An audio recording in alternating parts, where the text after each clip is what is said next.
আমরা কথা না বলি ঘড়ি চশমা কমপ্লিট করে নেন ঘড়ি চশমা কমপ্লিট করে নেন চমৎকার সেশন হতে যাচ্ছে খুব রিল্যাক্স বডি থেকে একদম স্ট্রেস টেনশন চলে যাবে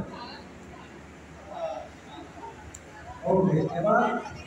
হালকা ভাবে চোখটাকে বন্ধ করুন হালকা ভাবে চোখ বন্ধ করুন এবার নাক দিয়ে ধীরে ধীরে